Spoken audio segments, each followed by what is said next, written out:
pledge allegiance to the flag of the United States of America and to the republic for which it stands, one nation, under God, indivisible, with liberty and justice for all.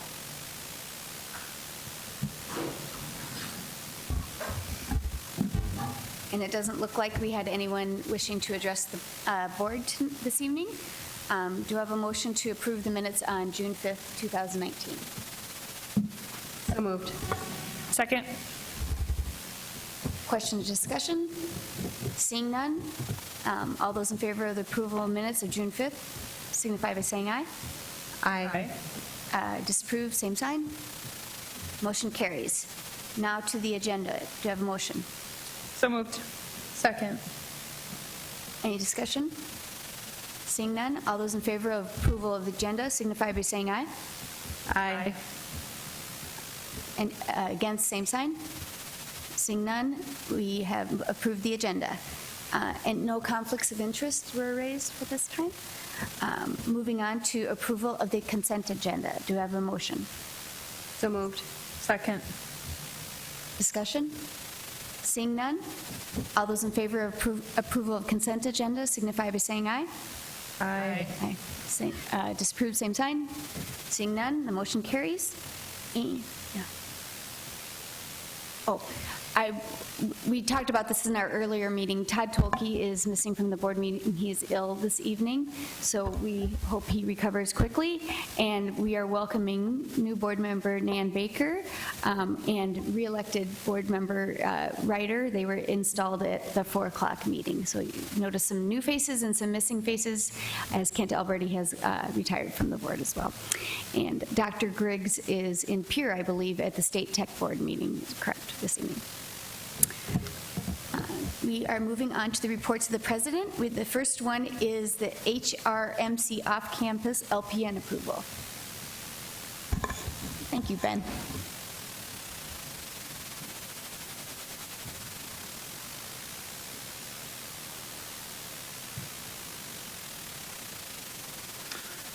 Good afternoon, President Mickelson, members of the board. My name is Dr. Benjamin Valdez. I'm the Vice President of Academic Affairs for Southeast Tech. And I'm here with Ms. Kristen Paseo, who is one of our Deans of Curriculum Instruction over our nursing program. We are here before the board today asking for the board to approve Southeast Tech to add the Huron Community Center as an additional location for Southeast Technical Institute. The Huron Community Center would allow us to go ahead and start offering academic programs there in Huron. One of the reasons that we do need board approval is that the center will have to be authorized by the Higher Learning Commission, and they are going to require approval from our authorizing authority to move forward with reviewing that facility as additional location. The additional location and the programs that we'll be offering there initially is going to be our LPN program, and it will be the entire program offered on ground.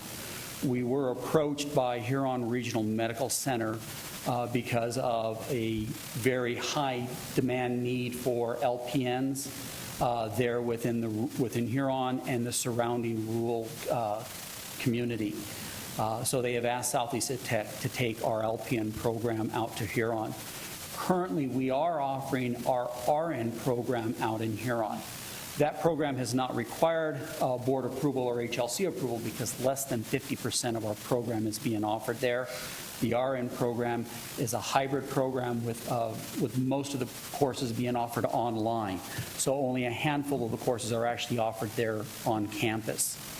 With Huron Medical Center, the joint operations with Huron Medical Center, they will be working with them where the Huron Medical Foundation will be providing financial support to help support the faculty and renovations of the community center campus so that we can have a full functioning LPN and RN program there within the Huron Community Center. Questions? I just think this is great that this is partnership, obviously worked with the RN program, and they've come back and want to expand the program, and hopefully maybe some of the LPNs will eventually end up in the RN program. And Huron is trying to grow their own. They've obviously were just recognized by the governor for their economic development that they've been doing in their community. So thank you for doing the extra work to make this work and reaching new students for our school.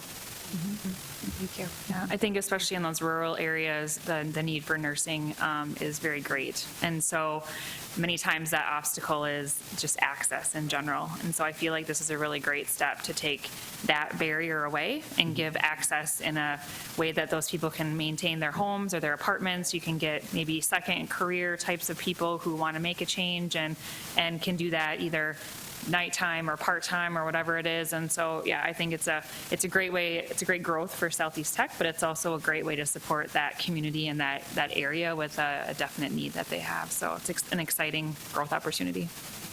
Do we know how many students approximately we can serve in the LPN program? We'll take up to, well, the proposal is up to 24, but we anticipate it'll be around 16. Okay. We started 7 RN last year, and 6 are finishing next week. And we have 10 coming into RN in the fall. Nice. And they tell me they could have anywhere from 10 to 14 for LPN to start in January. So once the word gets out, we think it will be a steady flow, because they can't leave that area to go to school. Just as a side note, the South Dakota Board of Nursing has already approved Southeast Tech to expand and offer that as a location. That was our first test to ensure that governing body would ensure that we could go. So we did get their approval back in February. And then is the Higher Learning Commission the last step, or there's a step after that? No, that is the last step. Okay. Once we have these approvals in place, we'll be submitting our application. It is a stepped process. The first part is submitting the application. Once the application is submitted, HLC allows us to immediately start operations.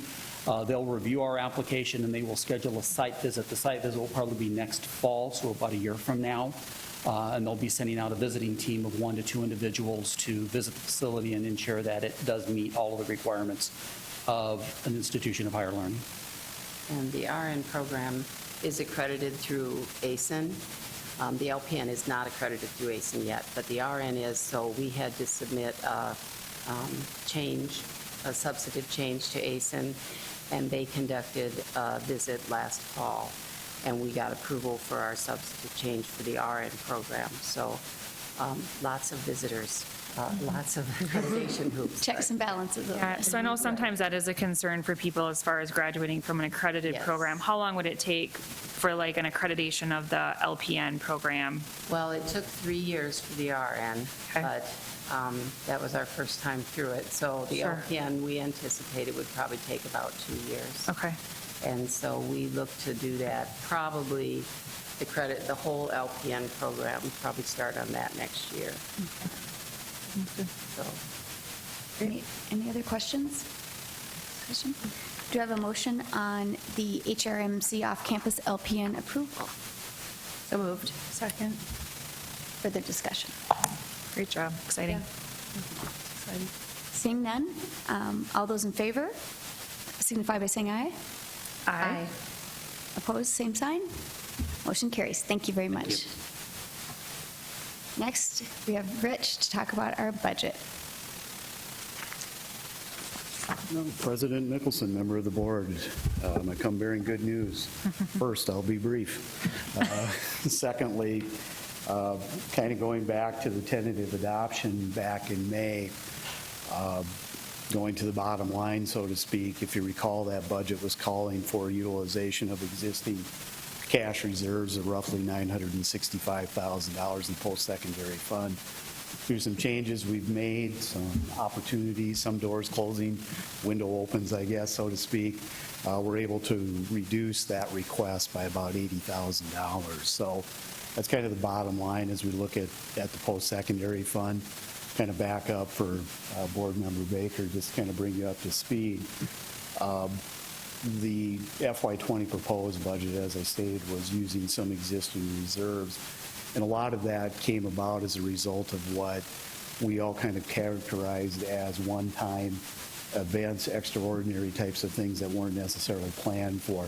So they were tied to three things. One was an early retirement benefit that we will be eliminating in FY20. It's a change in the way that those expenditures related to that early retirement are recorded. It used to be spread out over 5 years. It's now incurred in the year in which the individual retires in a lump sum. So that put at a pretty significant exposure there that we've programmed in our budget.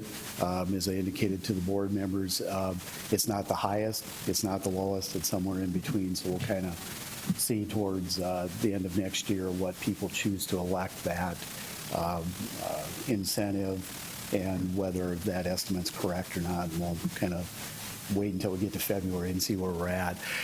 We had a couple of projects which you may be keenly aware of that created some changes in timelines, more or less. The fact of the Jefferson High School coming in behind our property back there required the extension of Terry Avenue. As the adjacent property owner, which you are, but the post-secondary fund being the adjacent property owner, we had to share in the cost of the extension of that street. So that was not on our radar anywhere, so to speak. We had some funds out in future years for street improvements. So we're just kind of shifting these projects, pulling that forward.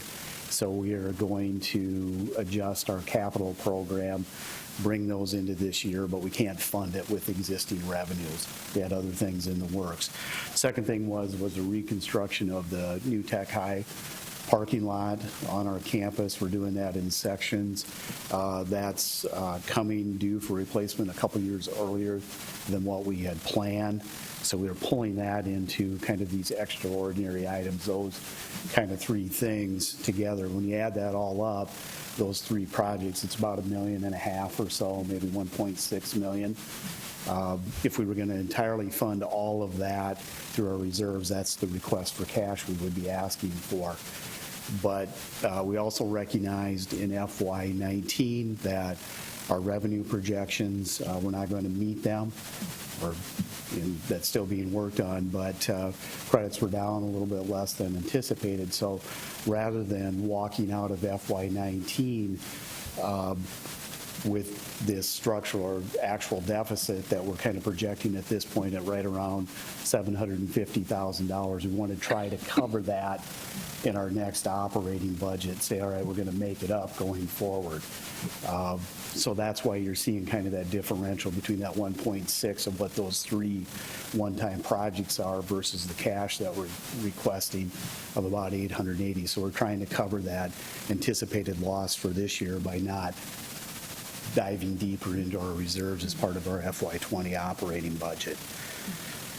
Kind of another important characteristic in our tentative adoption of the FY20 budget was the way we approached salary package this year.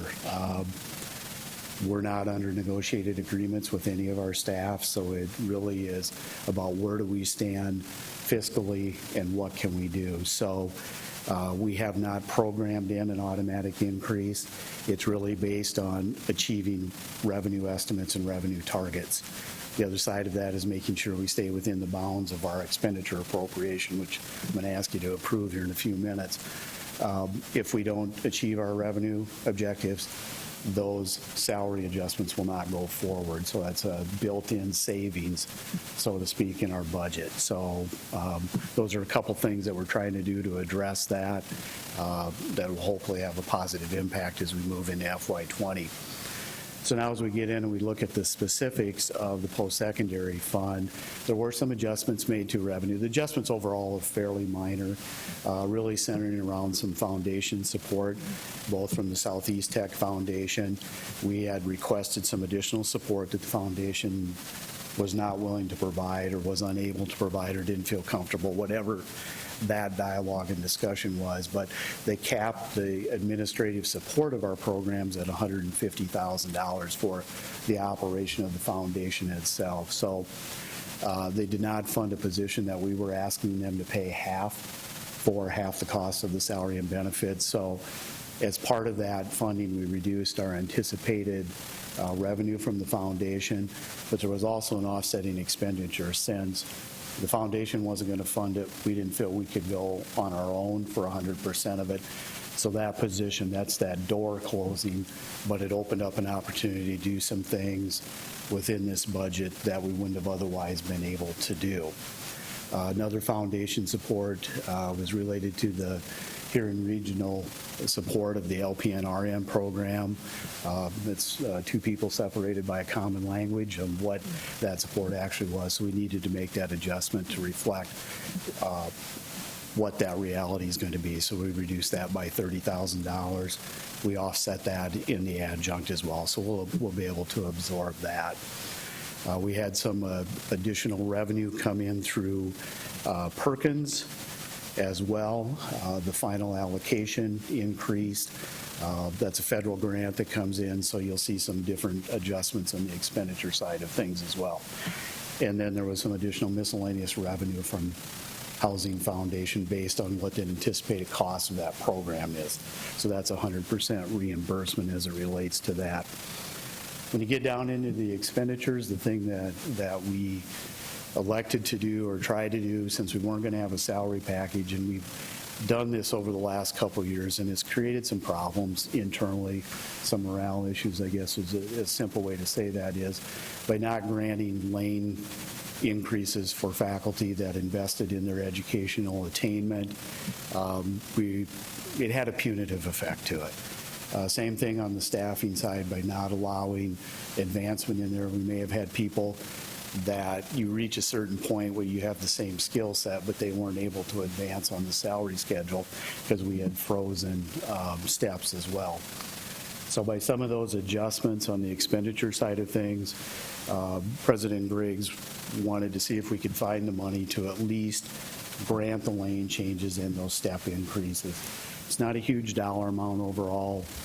In aggregate, it's about $70,000, but it's a way so that folks don't fall behind, at least in those aspects of it, that we're recognizing and acknowledge that investment in educational attainment for the faculty. So the revisions to the tentative adopted reflect that desire and that intent to provide those lane and step increases. There's a few other minor adjustments, just some reclassifications. An example, I had an item, a project that was classified in software. Districts doing the same thing, they classified in building improvements, so we just moved it out of there. So the majority of the adjustments are related to dollars from the elimination of that community relations department, and those ancillary expenditures were spread across into the salary for the steps and lane increases, some adjustments in the Perkins, some additional money to that, and then some movement around. We had put a placeholder in for a rather significant portion of equipment. Dr. Valdez and the academic group we're going to fund the medical assistant position in there. That's eligible for Perkins. As we bring on the dental and the veterinary positions, we need staff before we actually start delivering services to students. That's eligible for Perkins funding. It makes sense to fund that with it. We're not leaving our equipment short in our needs, filling those needs and what's required in this FY20. So it's a way to move pieces around on the board to kind of best address what our needs are. So that's kind of the highlights of it. In the enterprise funds, in the bookstore, the child care and the food service fund, just some minor tweaks and adjustments related to those lanes and steps. They'll just have to absorb that in there either through increases of revenue or an existing use of cash. You see that in the bookstore.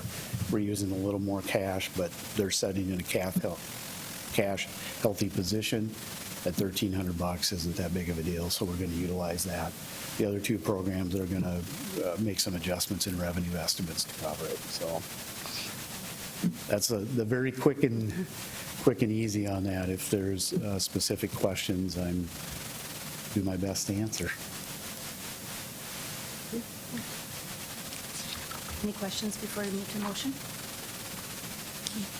Thank you, Rich. And I know we keep saying this, but I think you guys are really positioning yourself, and maybe not this fall, but the next fall with the vet tech and medical assisting and dental assisting and all those programs coming to fruition for success. And hopefully then everyone will get salary increases at STI. Well, yeah, and that's very true, and it really is taking on more of that. We have to recognize we have a little bit more of a business model, and that we have to be achieving revenue targets and revenue objectives.